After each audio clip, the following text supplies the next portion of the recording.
Well, hello, everybody. Thank you so much for joining me for this week's episode of the Women's Health and Fertility Podcast.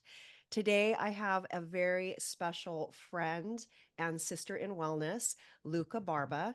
She is the founder of Deeply Rooted Healing Traditions that serves women and families of her community and provides traditional care so often absent during the powerfully transformative postpartum period.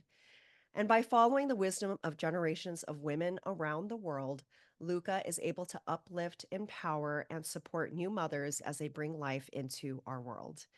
By bringing her training and ancestral intuition to the forefront, Luca honors the sacredness of birthing and the postpartum period, and she helps her clients tap into their own intuition and forgotten capabilities, along allowing them to heal and thrive. Her work with mothers, newborns, and families uplifts and supports them physically, psychologically, emotionally, and spiritually. At the foundation of Luca's work is a focus on generational and lineage healing as she helps clients integrate and somatically process birth imprints, also referred to as birth trauma. Integrating these experiences allows individuals to avoid passing traumatic experiences forward into their future experiences as well as into future generations. This work is Luca's calling in this lifetime and her medicine to the world. The birth of her two beautiful daughters ignited this remembrance and true knowing. Her desire to create a full spectrum care for women and babies led her to becoming a UCSD certified lactation educator and counselor, a registered biodynamic craniosacral therapist specializing in mom and newborns, holistic tongue tie specialist, and certified innate postpartum care provider. And as of 2023, assistant teacher to innate postpartum training. Luca also specializes in the wisdom and practices of traditional communities, such as belly binding, Yoni steaming, abdominal womb massage, and she is an educator for the Association for Prenatal and Perinatal Psychology and Health, PPNE, and a somatic trauma practitioner. Luca's dedication to her work is on behalf of the birthing mothers, their babies, families, communities, and to Earth Mother herself. And it is such an incredible honor to have you here today, Luca. And the work that you do is just absolutely amazing. And we have co treated so many patients together. And I just, reading your bio, I am reminded of all of your special talents. But first, I'd just like to start off by asking how it all began for you, and what led you to this journey of becoming such a sacred healer. Thank you. And I'm honored to be here. And as soon as you said I'm starting a podcast, I was like, I want to be on it. Because I support you and your work so much. And I'm just Thank so you, grateful Luca. to be here with you. So gosh, that seems like a really big question. For myself, it was not something that I seeked in the sense of like I woke up and I was like, you know what, this is really what I want to do. And I came up with a business plan. Um, I was actually in a completely different workspace prior, or I was in sales and first started off in the fashion industry and then moved my way to the baby industry. But I was in sales, and so really high pace, did a lot of trade shows. And one day when I was at a trade show, again, this is like 15 years, this is what I was doing. I got this very clear download that came to me that was saying that I was done doing what I was doing and that I would be going into wellness. Wow. And, I heard that and I was like, oh, that's very Isn't that weird. funny how life just gives you these little hidden messages Yeah. along the Yeah. way? Because I loved what I did, and I was very successful. And so lo and behold, the company I was working for suddenly sold, and I was without a job like 7 months Mhm. after that, Mm. after I heard that clear message coming in. So kind of fast forward into that, it took about 2 years to really I realizing that this was kind of anything that I was trying to get back into this industry, the doors kept closing. It was very interesting. And, my youngest was 3 at the time, and I, said, "Okay, I'm gonna take a year off, and I'm just gonna be with my daughter, and I'm gonna just find myself," right? And what I'm supposed to be doing next. So in that time, I actually became a really huge activist. And and as I was in this time of finding myself, what is what I would say, I came across this speaker at my girls' school, and they were talking about biodynamic craniosacral therapy. And there was something about it that just stuck. I mean, it was like a small little like blurb about it. It wasn't even like the whole topic was on that. And there was one in the area, and she was in Pasadena. Anyway, so I went to see her, and it wasn't even like I had an epiphany and it was like, this is what I needed to do. Um, um, Maybe like 6 months later, after thinking I was going to be a chiropractor and stuff like that, that didn't feel right. Um, I had somebody turn to me and say, I think you need to be a craniosacral therapist. And I didn't even know really what that meant, what that is. And, just other than that one visit. And there was something within me that was like, yeah, that's what I need to do. And I went on the internet and I looked, and there happened to be a training an hour from me. And they were going to be starting their 3-year program soon.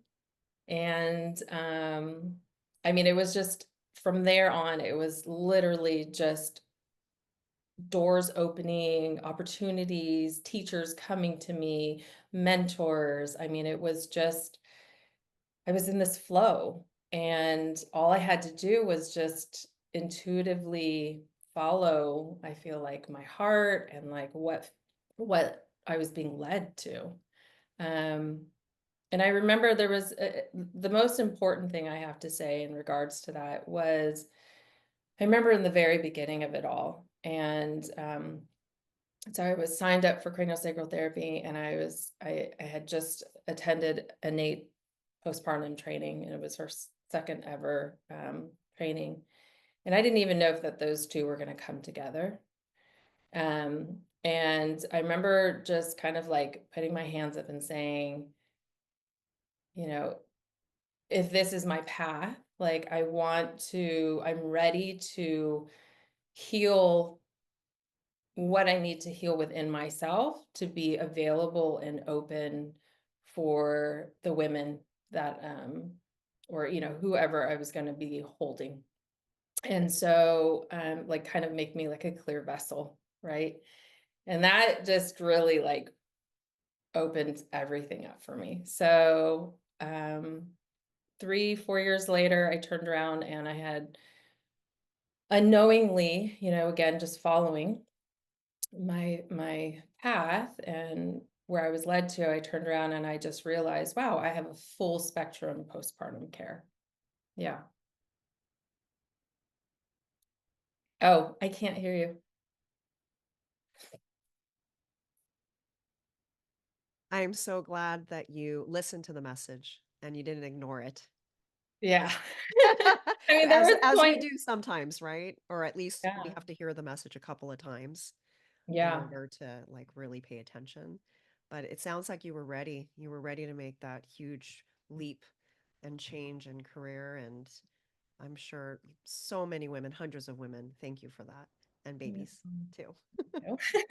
Yeah, I mean, it wasn't easy. Like, I don't want it sounding like, oh yeah. And then, I mean, it was some of my hardest times in my life were Mhm. intermixed in that, but I also see that that is what also kept me, like the things that I was moving through, and while simultaneously being at this training that I immersed myself for 3 years of biodynamic craniosacral therapy, I see that they like, moving through this, that helped support me and helped me like really, yeah, they just like came together in that space where even though maybe my personal life was like being kind of shooken and upside down, Mhm. um, I had this work, I had this path that was like just saying, okay, like this is the way, even though it's may feel really confusing or painful. Um, there was also, in the moments of like bliss and such connectedness that I had never felt in anything that I've done in my life in regards to Mhm. like what I'm putting out, other than of course being a mommy. Like Yes. that's my number one. Right. Well, But well, so let's back up a little bit and let me ask you what biodynamic craniosacral therapy is, and if you wouldn't mind sharing what that treatment's all about. yeah, so craniosacral therapy is derived from osteopath care, which is like one of the Mhm. oldest forms of medicine. And there's two different, well, there's more than two, but the most commonly known of the craniosacral therapy is, so there's upledger, Mhm. and that's a little bit more, that's like biomechanical. So that's like kind of like protocol-ish in the sense of feeling into the body, and then you feel that something is out, or it feels like there's stagnation, and then you would do a protocol. So I'm also trained a little in Upledger, and then biodynamic is more so in the sense of working with the system and working with the body, right? So it is working with the um, the cerebral spinal fluid, working with the cranium, and working with the spine and the sacrum, the bone structures, as well as working with the nervous system. I mean, it's kind of you working with the body as a whole. Um, but biodynamic is more so working with the body, right? So I'm not coming in and saying like, oh, I like know better in that sense of like, I know what to do. It's more like I sit with the body, and if I feel something, we're actually trained to actually seek the health in the system. And I think that's really beautiful. And so it's more so of where is the body's intelligence at that moment in time? Is it ready? Is it resourced? Does it feel like it can move through that? And if so, then it will move through it itself. And so it's very, I think, beautiful because it's more of like a partnership, I feel. Mhm.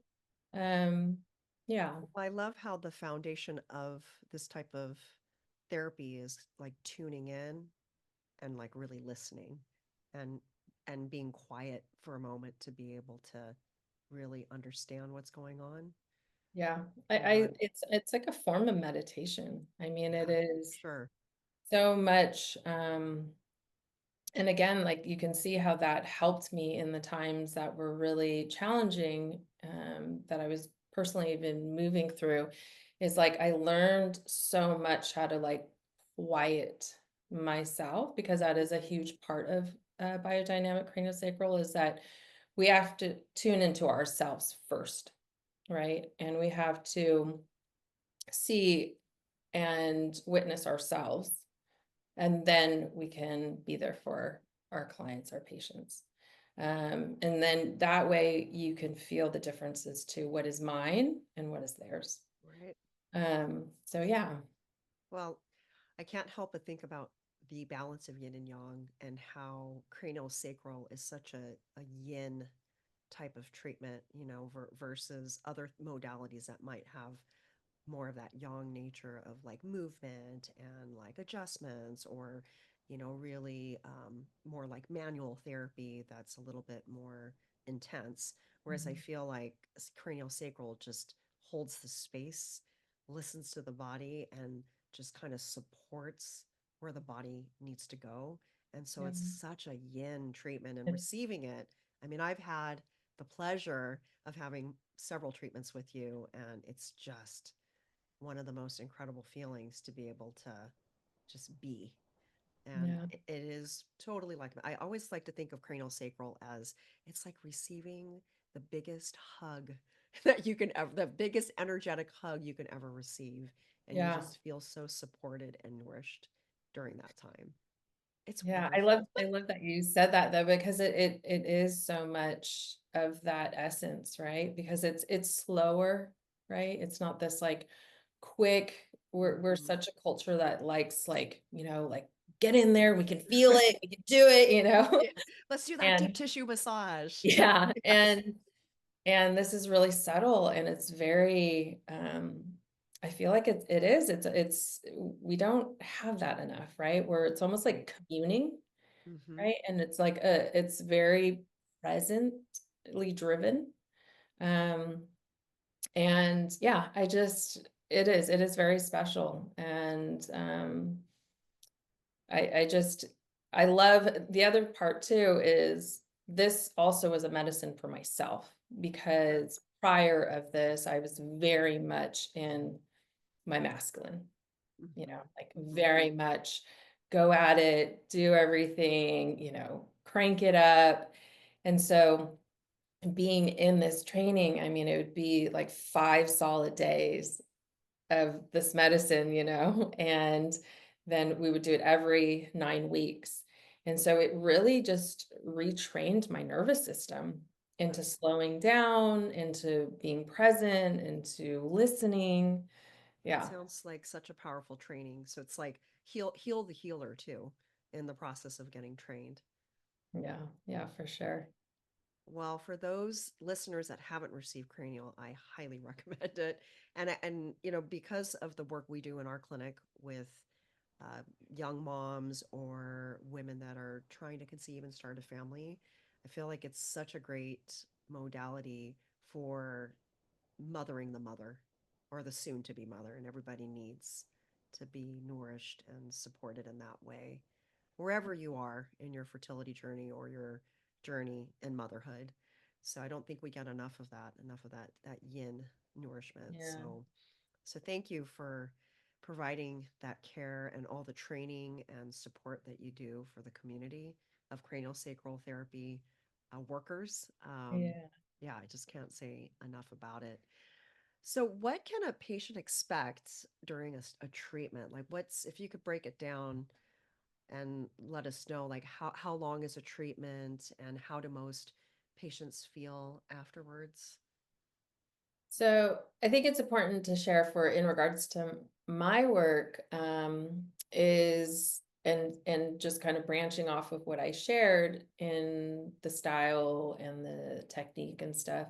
You can see then how this can really be an amazing contribution, integration, communing with a newborn baby. Hmm. Right. Or just even babies and young children, because they're still in that deep meditative state, right? And so I really do notice that. So when I, be- became or was going to become a craniosacral therapist, I didn't think that I was going to be working with babies or moms. Like Hmm. I was just going to be working with adults. Right, right. So I think that's important to share. And I was definitely led to be working with babies. And so I'm also, as you said earlier, a lactation educator counselor. So I weaved a lot of that. So body work is amazing for any breastfeeding issues. So what a session can look like. Again, for me, it's a lot with working with newborns and new moms. Um, and so I actually do at-home visits. I'm very strong believer in having care at home, That's and amazing. especially in the postpartum period, Hmm. especially the postpartum period. So that's one thing I won't give up. Again, so I come into your home, you're rested, you're still in bed, and I hold baby in my hands. Usually, mom has like a birthing ball, or I have one that I'll bring if mom doesn't. And that's a lot of times where I'm doing a lot of my work. And so I'll sit on the birthing ball and I'll hold the baby in my hands and I'll just kind of feel into the system. Again, it's a really subtle and gentle technique. It's almost like I heard somebody say this and I'm like, yeah, that's pretty, like kind of when you touch a peach and you kind of check it, that's kind of Mhm. the pressure that you're giving. Mhm. Um, so yeah, I would be holding baby. Usually baby would be sitting and then I'd be kind of like holding at the jawline. And that's when I kind of just check first throughout the whole system. A session, the first initial takes an hour and a half because we go over everything. We go over the birth story.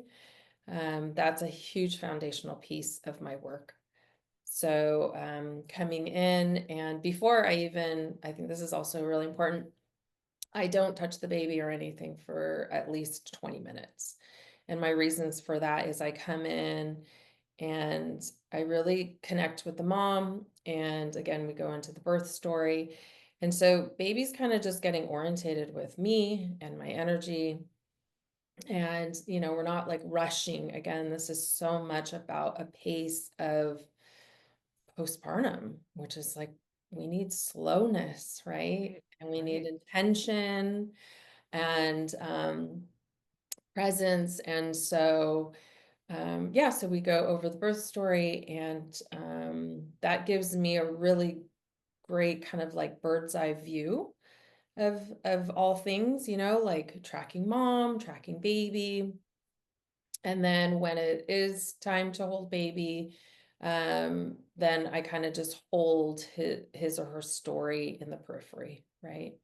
And um, so that's another huge thing for me is so I am a huge I don't know, like junky information of pre and perinatal birth psychology. So that's been like one of my pastime kind of things in the last decade that I've really just been into. And that was another thing that I was like, I don't think I'll ever be working on birth trauma.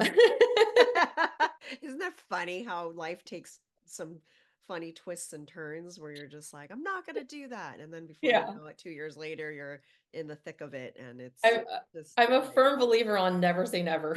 Yes, for sure. Well, so Luca, it sounds like a lot of the work that you do is on mom and baby Mhm, together and in conjunction, which mhm, sounds so just it just sounds incredible to be able to have that time together with mom and baby and to have that form that bond for them and then also for you to be able to tap in at such an early stage post birth. What's the typical age of a baby that you're starting to do work on? Oh gosh, if it's a longtime client or just even a client that I've usually like if it's a client that I mean I've been at births, I do births, but again it's a very select uh, Hmm. clients that have been with me for a really long time. So like in utero and within 5 minutes. Wow, of birth, yes, wow. And what if they're not? What if you And if are they're not not, part of then their labor and delivery? Yes. yeah, and if not, I like to, it's depending again on the birth, right? So Hmm. I've even like done special visits to the NICU. So Wow. I'll Okay. do that. Because That's again, if fascinating. it's about helping regulate a baby, right? Then yeah, as soon as they can get hands-on, would be ideal. Mm-hmm. So I've done that. And I like to say, if it was a traumatic birth, the sooner the better. Mm-hmm. If it Right. was a birth that was seemingly um, okay, then I feel that it's ideal to definitely have somebody come in, especially with breastfeeding knowledge, between days 3 and 5. And the reason for that is that that's when the milk volume increases. Sure. And so that's when, if there's going to be any issues with breastfeeding, that's when you're going to kind of get an insight that something's Right. up. Right. Yeah. Well, it sounds like you offer such a comprehensive like spectrum of care. So, well, first of all, it's incredible that you do these house calls and that you're treating mom and baby and providing lactation support. And it sounds like there's several postpartum services that you offer too, like the belly binding and the Yoni steaming. Would you mind talking more about those modalities as well? Yeah. So I offer belly binding, and that was kind of one of the first modalities that I offered. Um, I took a training, and that was probably one of the first trainings I took. And I actually didn't feel that, I don't know, after taking that, I didn't feel like, wow, this is something that I want to, or I felt ready to provide to my clients. And it wasn't until I took another training, and then my craniosacral therapy, and um, I took a class on a training for lymph drainage. Then that's when I was like, okay, now I can kind of fuse this together. So it's really kind of just working with the abdomen. I do a little bit of like lymph drainage now, in encompassing that or incorporating that. Mhm. And then my materials that I use are actually from Mexico. Like I have to visit or meet up with my friend that is in Mexico and get them, because Nice. you can't get them here. Um, so, and it's actually, Completely imported. yeah, and it's actually what they wrap their newly postpartum moms at the hospital. Wow. Yeah. So yeah, so it's a binding that you do on the abdomen. It helps with so many things. I think one of the major things is, well, and you can speak on this, is really protecting that abdomen, Mhm. especially after birth, right? Because we don't want to get wind. We also want to make sure that there's warmth, right, in the abdominal area. Um, what I hear time and time again when I have moms do the belly binding, after I put it on, the face that they get is like priceless, because after you've had a baby, everything just feels odd, right? Everything Yeah. is just floating, and you feel so like blobby. It's kind of the word I That's can, the perfect word for the feeling where right? everything's just not in place anymore where it used Yeah, to like be. your organs are in different Yes. places. Yeah. I mean, it's like you feel outside of yourself, Mhm. right? And there is an aspect of that that I feel is very true. I feel like we have to like have an outer body experience. We go to the ethers to get our babies, right, and bring them earthside. And so this binding is almost in that way of kind of bringing yourself back into your body. And so when you bind, or like how I bind, it's really that as well. It's like calling all your pieces back in. Mhm. And then when you stand, it's like every time a mom stands so much more taller when they have the bind on, right? Because all of a sudden they're just like, oh, it's like, boom, they come into their body, and then they feel so enclosed, and they say it feels like a really tight, perfect hug, right? Oh. Like perfect hug that they can have. Um, I kind of envision it sort of like when a baby's born and they receive their first swaddle. mm, I kind of picture it to feel like that for a baby and to liken the two. yeah, And but same, just like the protection and the keeping things together and just supporting and nurturing. yeah. And this might be a silly question, but I'm sure people are wondering, how long does a belly bind last for?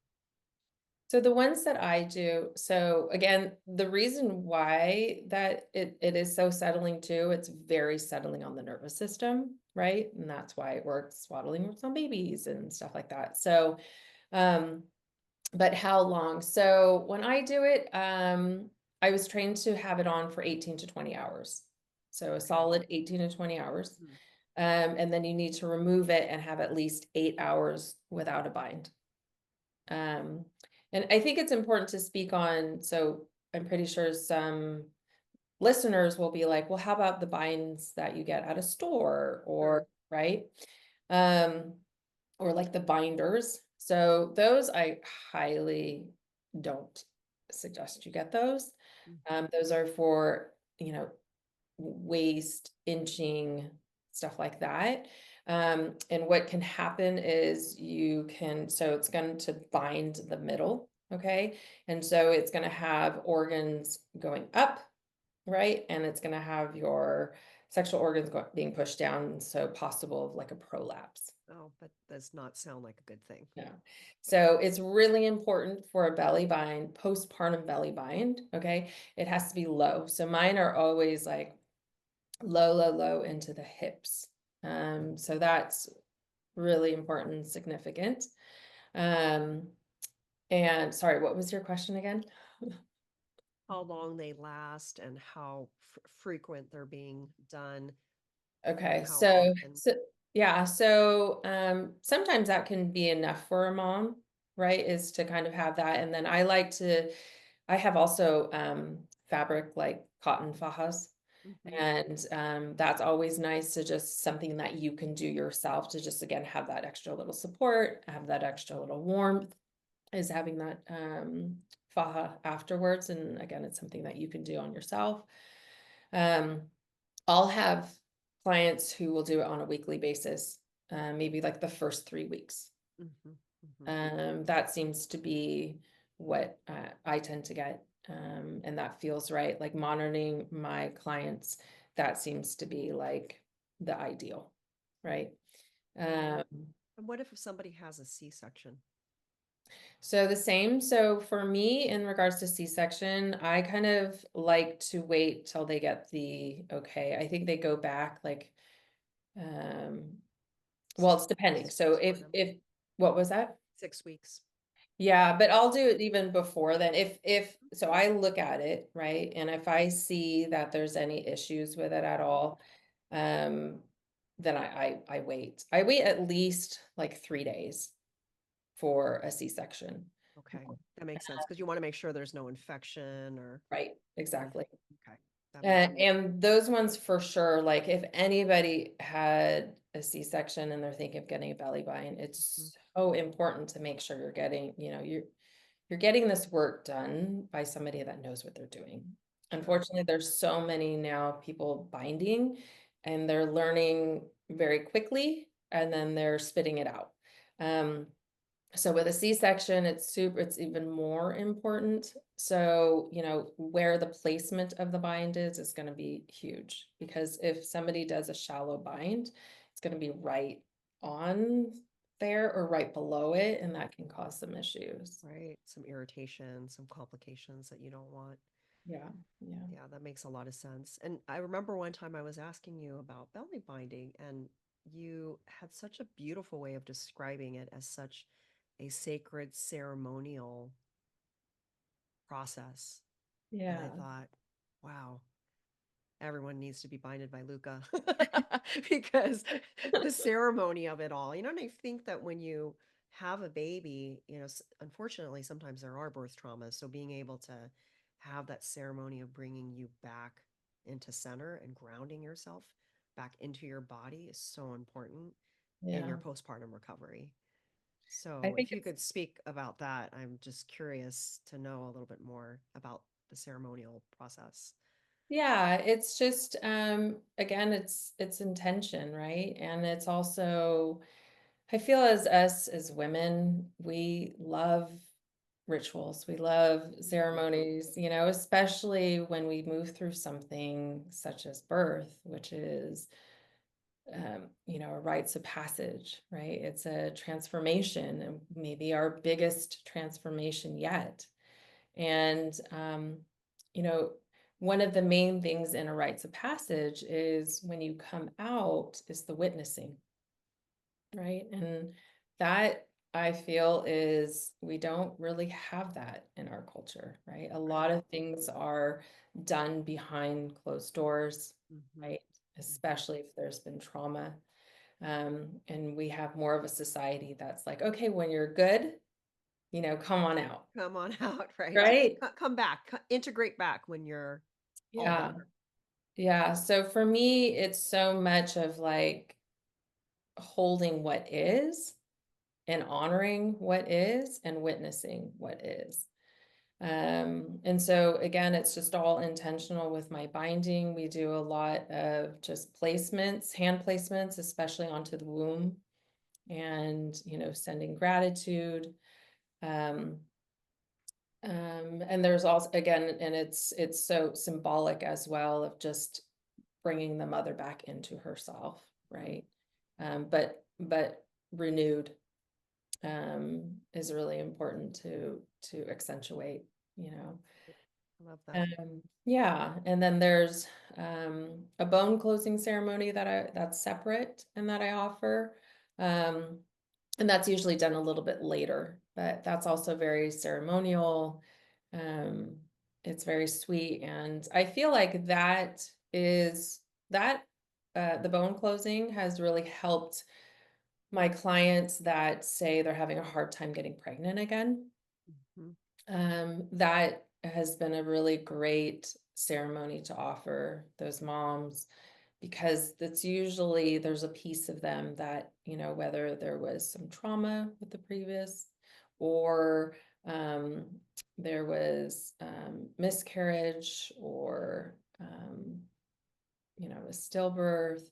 So there's almost like a closing that needs to happen, right?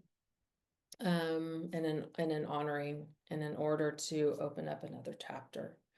And so I do find that a bone closing ceremony does help with that. And when does that normally happen? Again, Like I when? really kind of feel into the mom. She'll show me when she's ready, Mhm. right?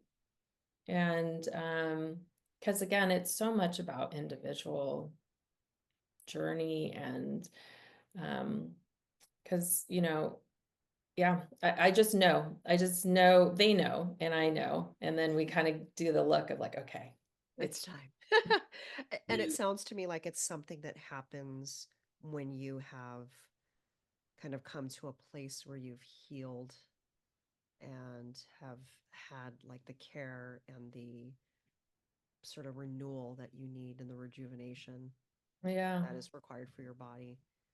So that yeah, that makes sense that it's something that's a little bit later on. yeah. I would say if I could give like a maybe like whereabouts I feel is maybe like around 3 months.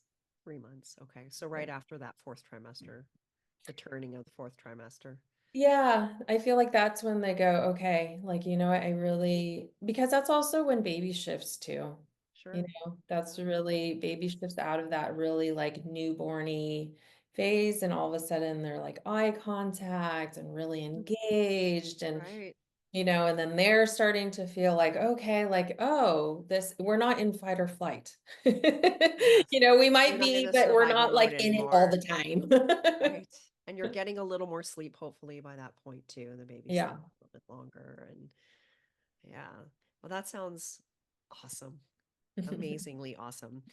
So, how does the yoni steaming integrate into all of this?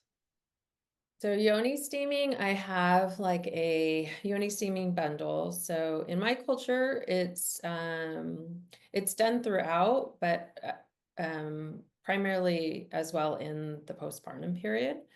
And it's done in so many cultures, and I find that this is amazing. So Yoni steaming is offered as a health care or health modality throughout the world. And the thing though that they all do and that they all offer is in the postpartum, right? Right. So I think But it that could be used throughout our lives it, as women. It's not oh yeah. only for postpartum, right?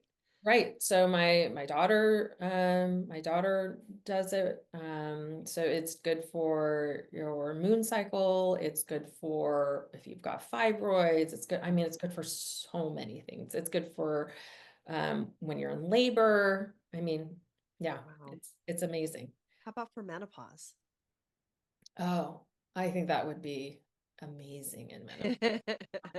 Yeah, That might be the next chapter you write here for your women's healthcare with yeah, Yoni Steaming. So what yeah. is involved with Yoni Steaming? So how it is for myself is, so I have a Yoni steaming bundle that I rent out. And what I like about that is that you can do it in the privacy of your home. Mhm. And so what it is that I have specific herbs, dried herbs, some herbs that I harvested myself. They're all organic herbs, and I kind of listen again to what you're needing it for.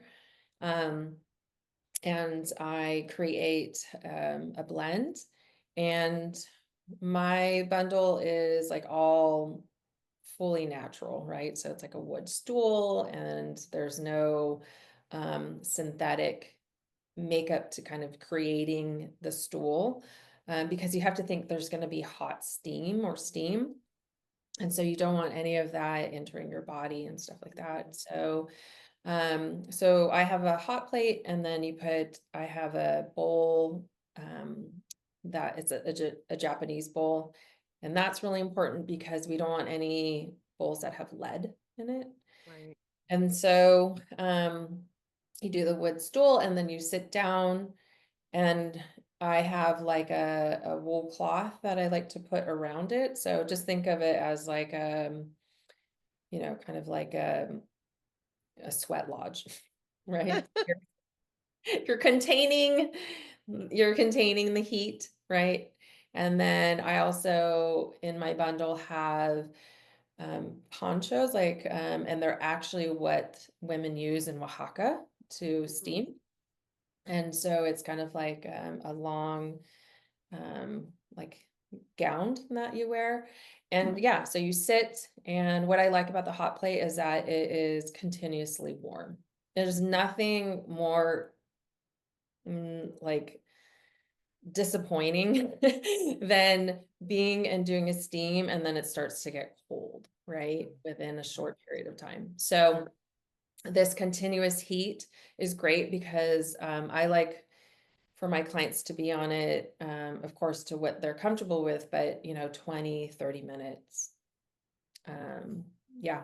So It steaming herbs into 20 the, to 30 minutes of steam. Now, is this something that you could do year round, or are there certain oh yeah. seasons that are better than others?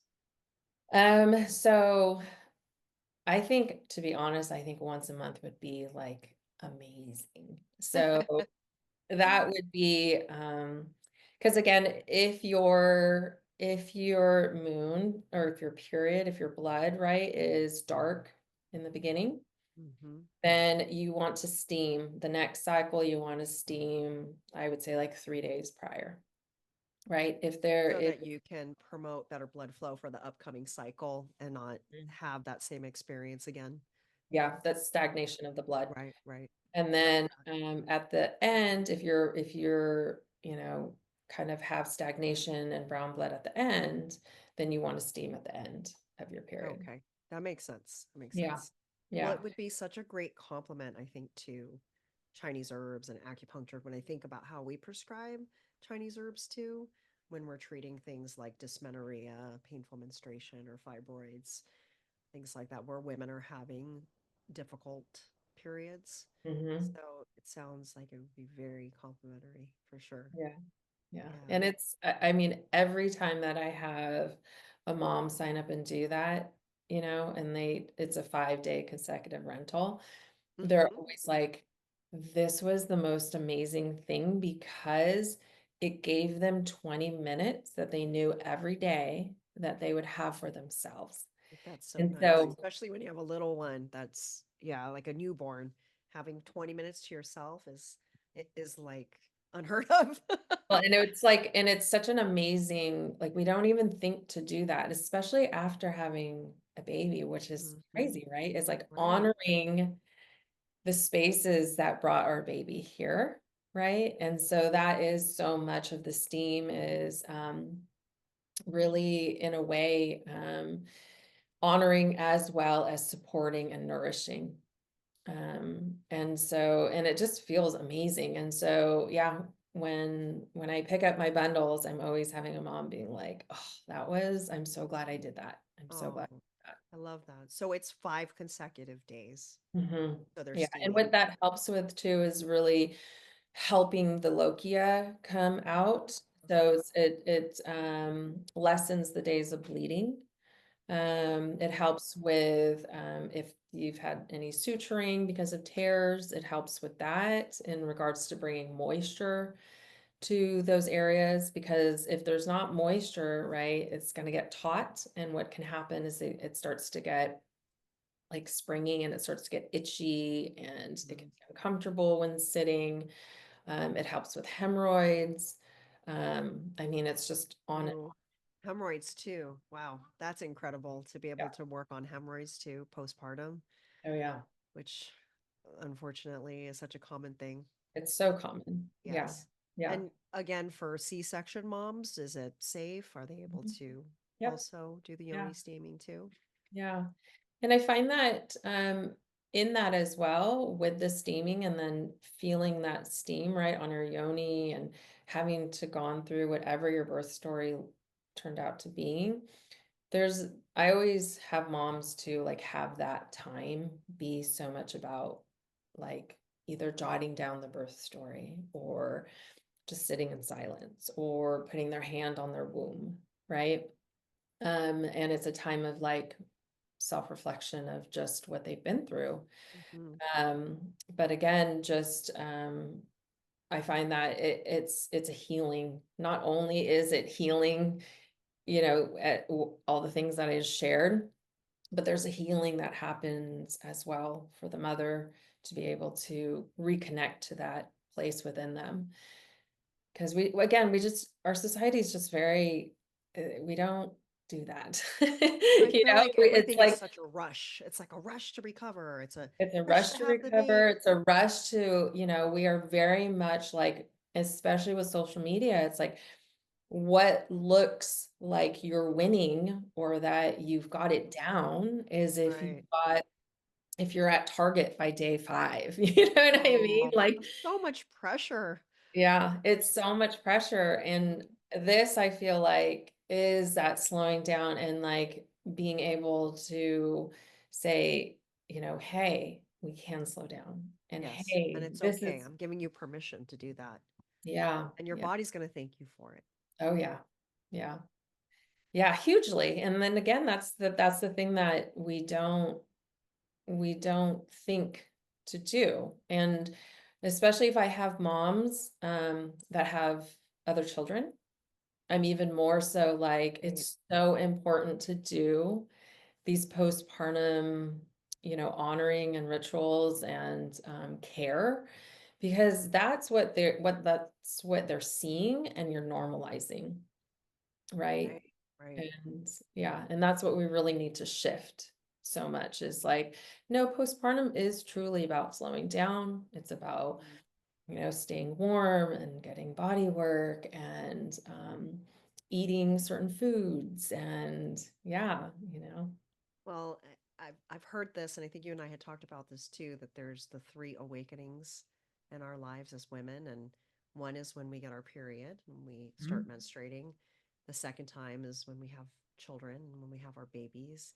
And then the third one is perimenopause, menopause, when we enter that transition of life into Yeah. that phase of no longer menstruating or starting to slow down the menstruation. So I know, Luca, that you recently have had your own spiritual health awakening.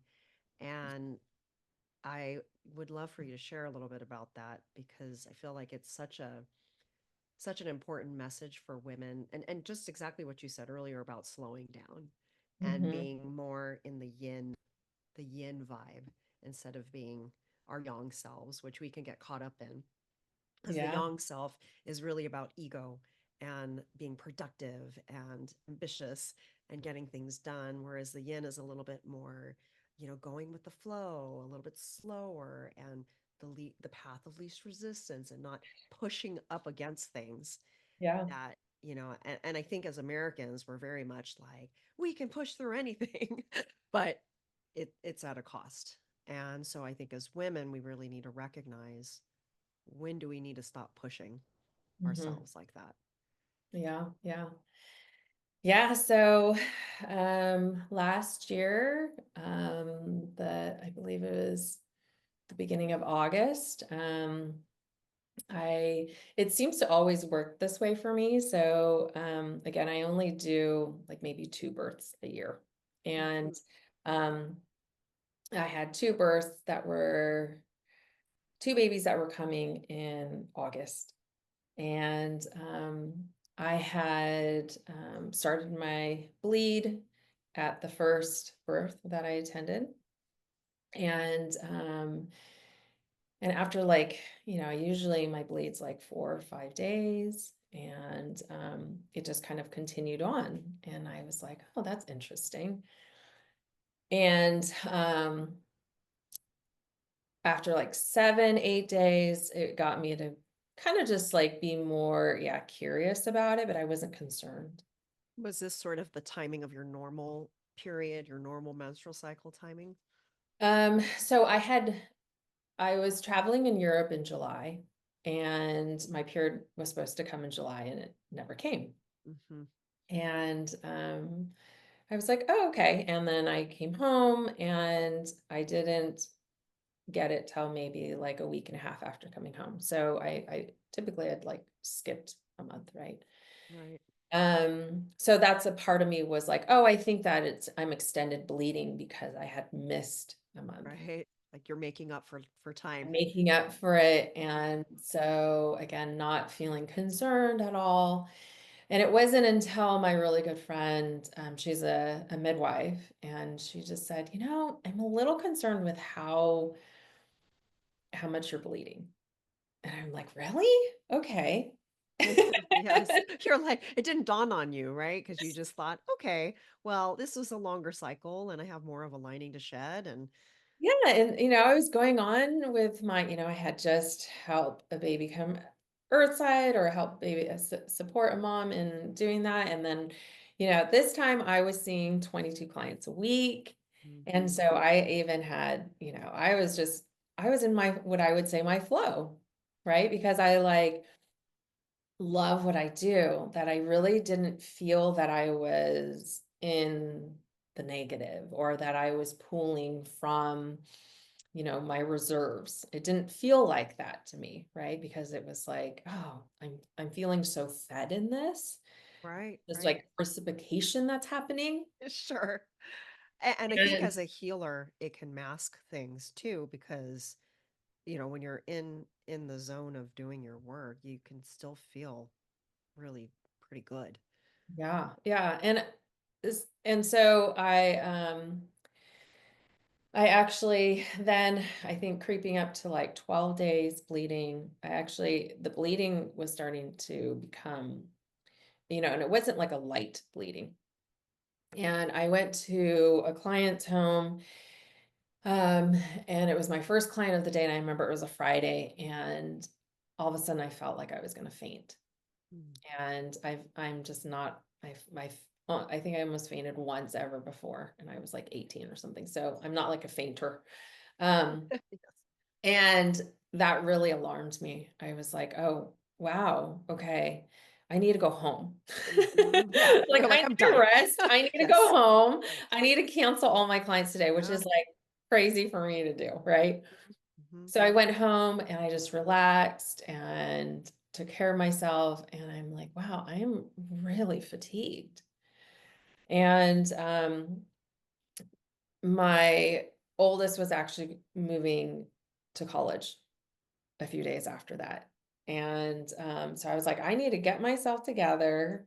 I need to move her into her dorm. I have another baby coming, right? All of this happened. Right. So I take care of myself in all the ways that I know to take care of myself with heavy bleeding. And on that Sunday, my client goes into labor. And and so it was a longer birth. And when I got home, I was so exhausted. I was so exhausted. And maybe like 5 hours after returning home, I started hemorrhaging. Right. Oh, man. So I hemorrhaged. And again, I was like, what is going on? And so Mm. I, luckily all my near and dear are, I have three midwives that, like my best friend's a midwife, like they're all like, and very, um, skilled midwives, right? My best friend's Sure. a nurse midwife um, and, my husband's an herbalist, and so we were just throwing everything at it, right? Doing all the herbs, doing all the things that midwives would do in regards to hemorrhaging, and nothing was touching it, Yeah. like nothing. Thank goodness. And That's yeah, well, and it's nice that you had all the resources too, so that you could just immediately kind of reach out and see like what can we like give me everything that I could yeah. potentially I mean, do. I was getting IV at home. I was being monitored. They were going to do labs. And at a point, even the lab, we couldn't even wait for the labs because I had been at hemorrhaging for about now, I think it was 3 nights. It was Sunday, no, I think it was going on to the third night. Hmm. So they were just really called it and said that I needed to go into the hospital and that I needed to go to the ER. And so yeah, I went into the ER and they actually my hemoglobin was at a 5.2. That is for anyone who doesn't know, that is in a critical state. So us women should have a hemoglobin anywhere between 12 and 14. Seven, after seven, is for an immediate blood transfusion, and anything under 6 is critical. And so yeah, it was really scary. And they wanted to give me an immediate blood transfusion. And actually, due to some personal reasonings, I really wanted to have donated um, blood to me. It was something I take very seriously. Well, So that makes sense though, because then I mean this is something that's being integrated into your body, so you want to make sure yeah, that it's like the right source. yeah. I mean, it's her blood. I mean, that is like our, that is our like our heavenly, some people would say that's Our our like essence. heavenly water. That's like Yeah. our Heavenly essence. water and essence, chi blood and gene. Yeah, Mhm. yeah. Right. So they looked at me like I had 5 heads. They're like, what do you mean you don't want to get the transfusion right now? But again, I faith and sticking to what is very important to me. And they tried to help me with a couple other things, and I actually felt like it made things worse. So like for me, I got an iron infusion. Um, and that actually for me felt worse. It Hmm. made everything 1,000 Interesting. times. I think just, it's all synthetic. Right. And so Right. my body just completely freaked out. Um, and the thing that actually got it to stop, which was, really interesting for myself, was to be put on birth control. And Interesting. so, yeah. And so that was, again, here's somebody that is very much into the holistic frame of mind. And it was a point where I was like, you know what, this is needed. And I was so grateful for what it provided. And I was, it stopped my hemorrhaging like a couple days. I still was bleeding, and then within like 48 hours, I think I stopped Hmm. after taking the birth control. Um, so yeah, that was huge for me. And again, I'm grateful to be able to find something to stop the bleeding. I'm so Uh, glad it worked for you and so quickly too. yeah. Yeah. And so it was that, I have to say that week was the most intense for me. When I say intense, because you have to remember, so my hemoglobin is like at a 5.2. Mm, Outside would be like blood transfusion, right? At the same time, yes, it was the most intense, but it was the most awakening that I ever had. And here's the reason. So I shared this story with a few women, and I was surprised to hear how many women had a similar story in mhm. regards to hemorrhaging in their perimenopausal space, in regards to, having very, very heavy bleeds, right? Right, Um, and I even had several say that they got a blood transfusion when they went into the hospital.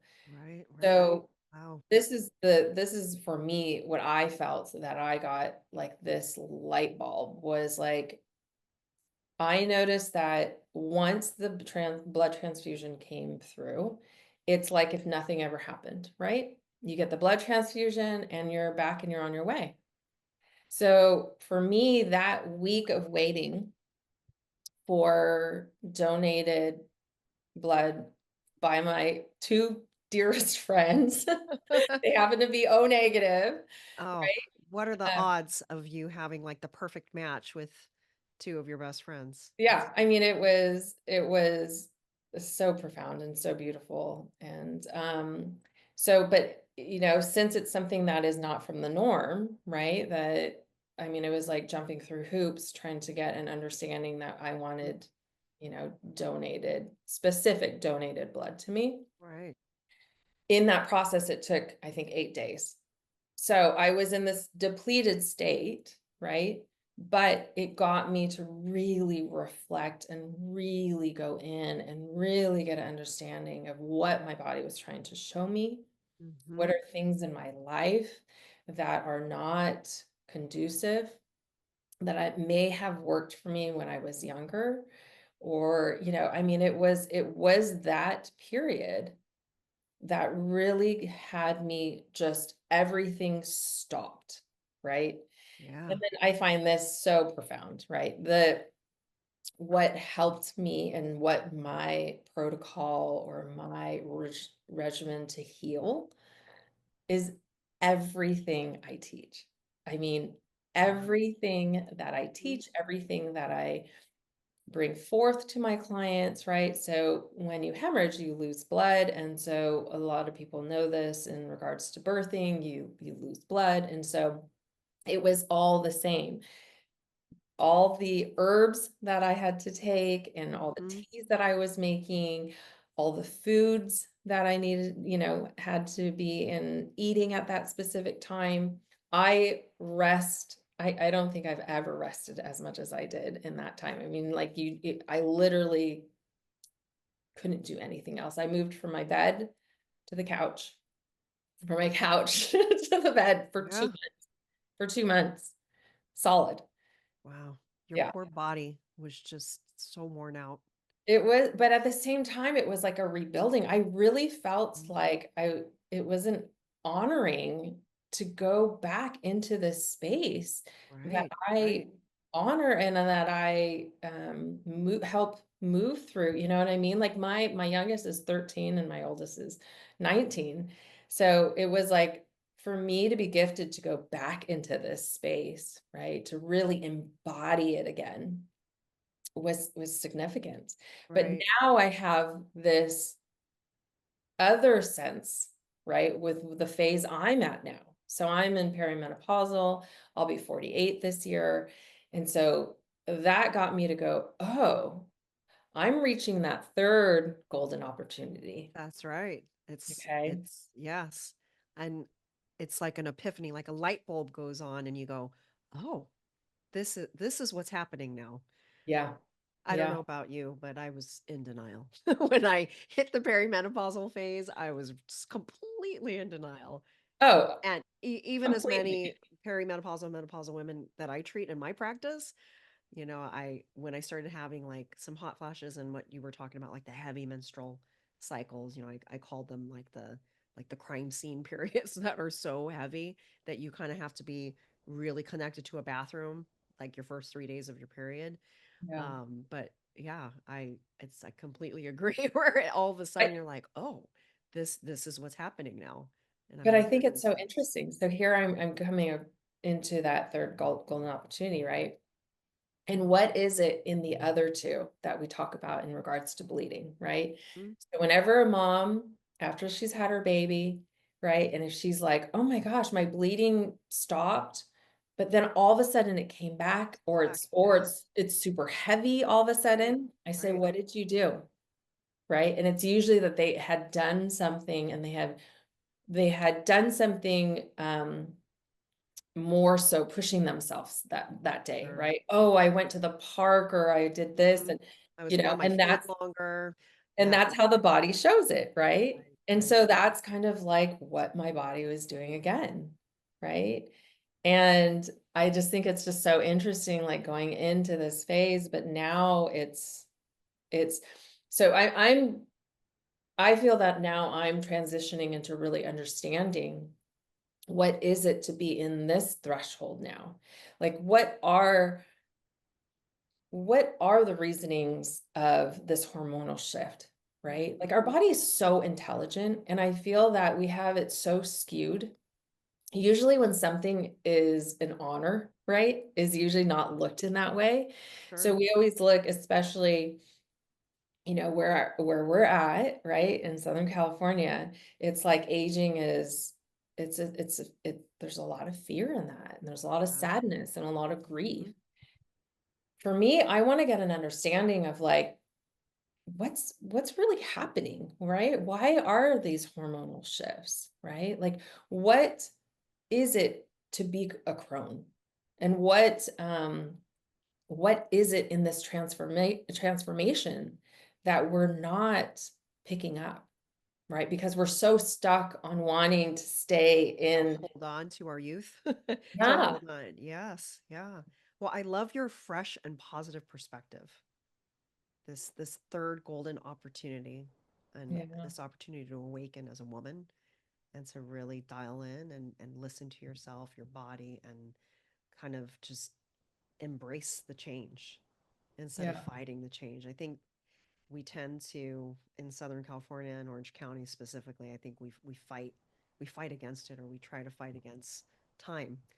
yeah. And I think there is a way to age gracefully. And you're a beautiful example of this transition Thank that it you. can be. I mean, I know that the for you that spiritual health awakening was a lot, but I love how you just really dialed into your body and said, I am going to listen and I'm going to take this opportunity to learn about myself and listen to what my body's telling me to do next. And so how are you feeling now? And since you've gone through this third awakening, Yeah, it feels it's when I tap into it, it's really interesting because it almost feels like another self, like another time. like it Um, seems like so long ago now that yeah. yeah, for sure. But my body does remind me. So when I'm feeling myself go back into that like, overly hustling mode, because Hmm. it was like every day, it was like I had a, like no second to spare. So my body will show me like when there's times that I'm kind of a little bit even kind of getting into that and I'm not slowing down or I'm not even like resting in the day, like I can feel it in my body. More so. And part of me wonders if I'm just at the same time like seeing in the sense of what my nervous system was used to, right? And That found, was the norm for you before, and now you have a right? new normal. Yeah. Hmm. Not even a new normal, maybe even a real understanding, right? A real true read now, Yes, right. right? Of You're going, paying attention. You have the awareness now, yeah, more so than ever. Yeah. Yeah. More so in the sense of my own nervous system, because again, it can get layered right into our own little child survival things that we had brought on, right? So for me, doing and producing equated love, Yeah, right? right. And so for me, that got blurred in. And so that's again another like insight that really came into me in that time period, and really going, oh, okay, let me get a better understanding of that. And there is this Dr. Claudia Welch. She's a Ayurvedic um, kind of health practitioner in Eastern medicine. And she's kind of known for the art of subtraction. Mm. And she works a lot with perimenopausal and menopause. And I think that's beautiful because I feel like that is the state that we're in, right? I That is love that. The art perimenopausal, of subtraction. the art of subtraction. And once I started learning more about it, it is like, I feel like what perimenopausal is, and if we truly honor and embrace it, I feel like there is a reason for us to subtract because there's something so great in the menopause. Hmm. And there is a new source of energy that comes in at that time. I love And that. I really like, the more that I'm just taking in, it just makes so much more sense to me in regards to that. But yeah, I get excited because it's like a new understanding, right? Because it's like when I found out, when I read all these symptoms of perimenopausal, and I'm like, oh my gosh, I'm like, I have a lot of those. I was a little bit like in denial and scared. I'm like, Totally. I don't want to have that. Like, like I know that that's what majority, if not all the women are feeling, especially like in this area. Well, And I think we just are so used to forging on, right? Like, as a mom, you're like, okay, I forge on, even though I have a migraine or a headache. I still need to cook and feed my kids and help them with homework and do all the things. So I think we're just so used to that. And so even in this stage of our life of perimenopause and menopause, we're like, oh, so I'm not sleeping very well, and oh, I'm having some hot flash, but I can forge through. I can do hard things, and I've done hard things my whole life. yeah. But I love that concept of subtracting things and simplifying to allow Mhm. that space to for something bigger to come in Yeah. yourself. Yeah. And it's okay to create that space. I think, as women, we're such doers, and we feel like we almost feel guilty when we're Yeah. subtracting, right? And not Yeah. always being there or providing all the time. So I think it's a great thing. Yeah. And we have our society, the society tells us that too, Hmm. right?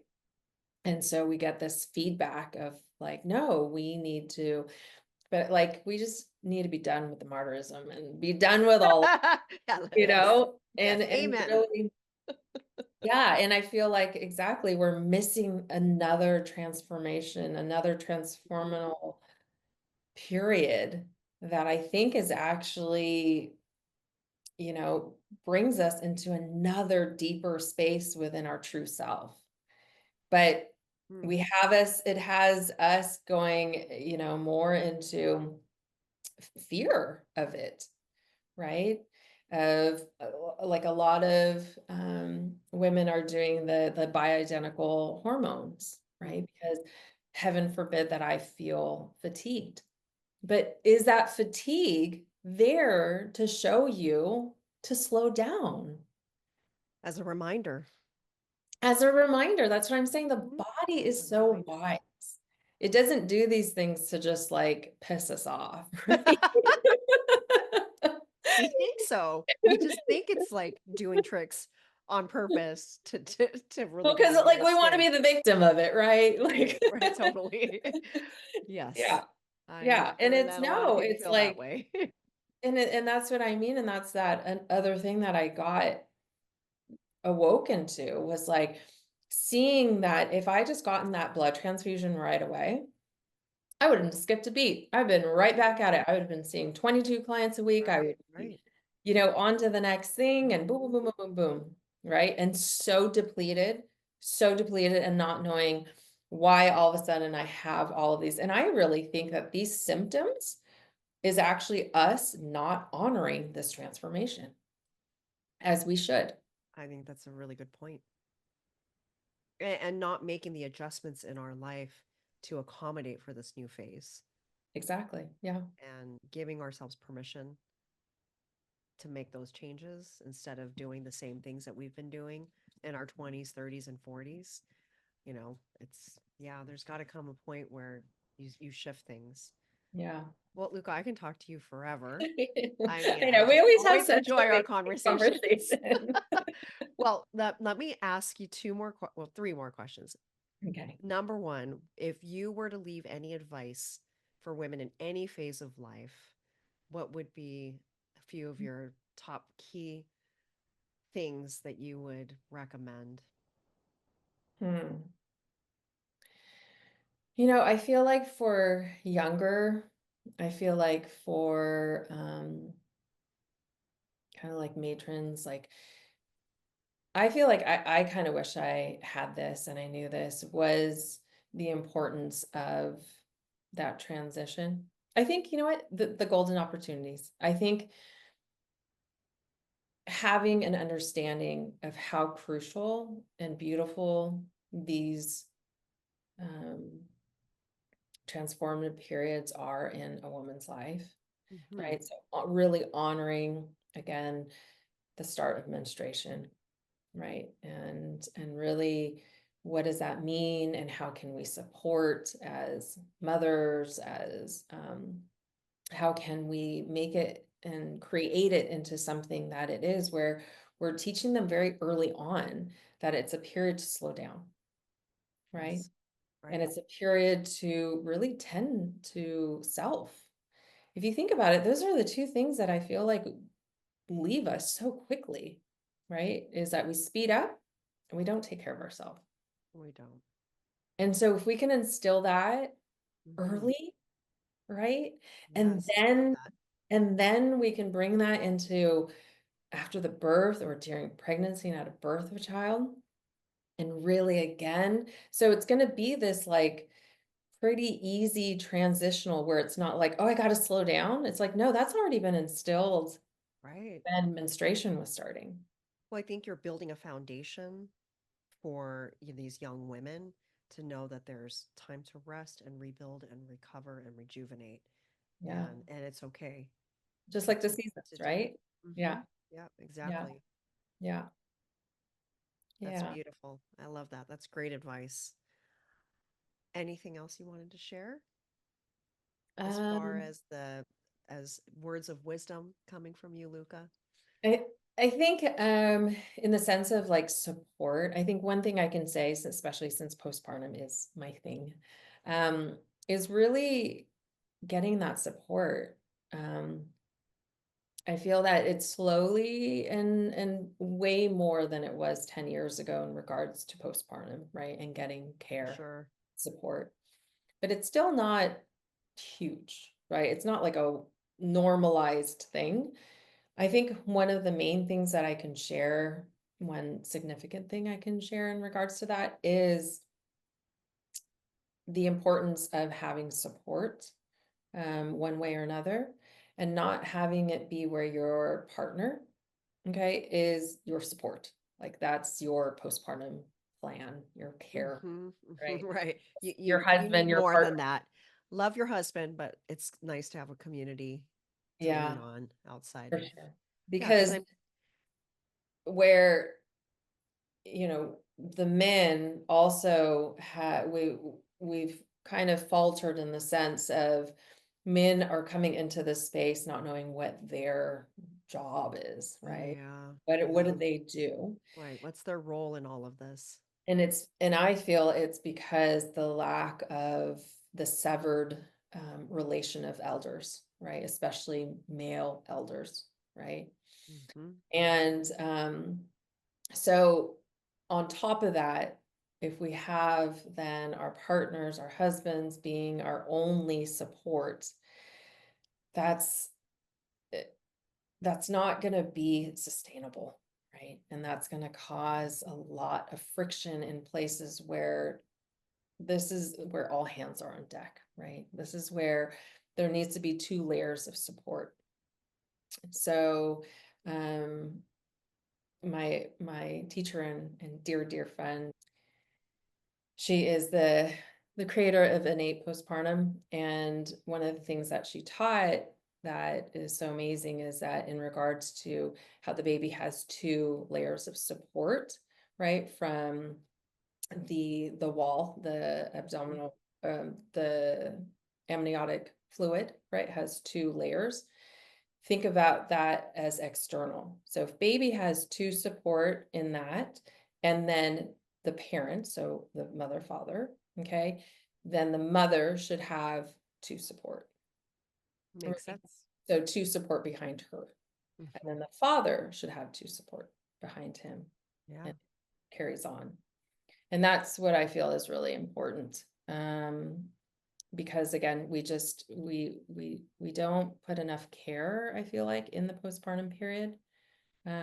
We put I don't so think there's much, enough emphasis placed on that. It's so much of, well, what I see in my practice is everyone is working so hard to get pregnant, yeah, and then there's a lot of emphasis on pregnancy support.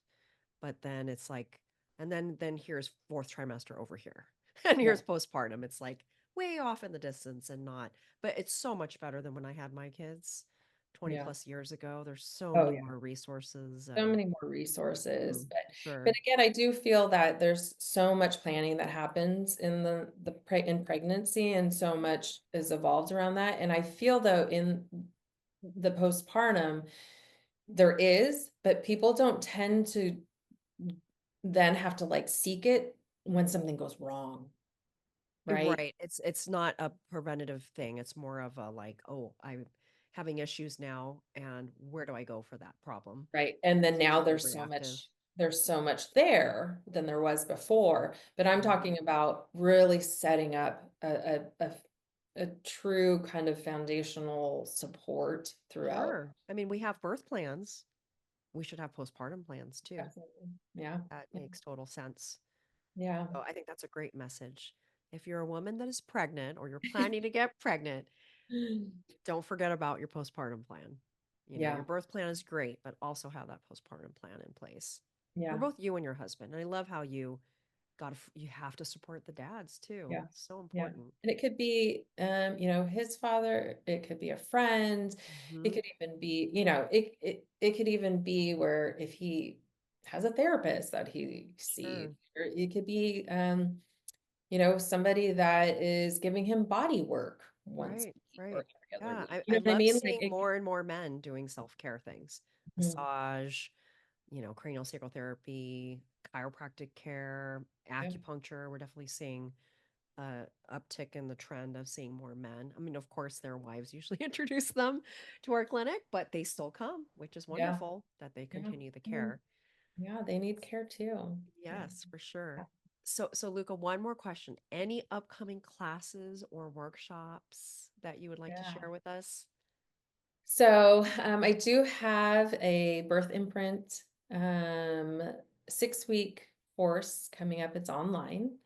A little Exciting. bit about birth imprints because I know we just kind of briefly touched into it here, and how I work with that. So when I say birth imprint, it's really getting an understanding that a lot of our kind of core ways that we kind of perceive the world, okay, as adults, comes from our original imprints. So that would mean then conception in utero and the birth process, right? And so in my course, it's kind of, again, kind of having an understanding what that is, right? How would that look? How does that come through in your adult life? How would that look if you had a baby and yourself are, you know, your baby is trying to communicate their ways of things that happened in those periods, right? And how can we work with that, right, to help Right. integrate it. Hmm. Um, so it is so much about bringing safety to ourselves in regards to having an understanding of that and creating that containment of safety within ourselves, having that understanding of that, um, kind of having that, what I want to say, like the trauma happening at that point in time, and then being able to reference back to that and see how did it hold in the body, because that's how trauma is, right? It's so much about how the body responded in that moment.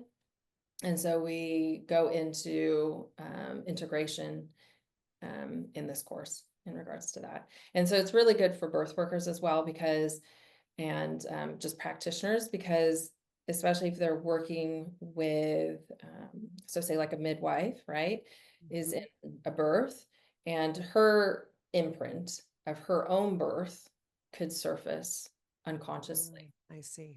Okay. And so it's learning how to first be aware of that, have an understanding of that, and then a self-awareness of how that's coming through and how the body is responding.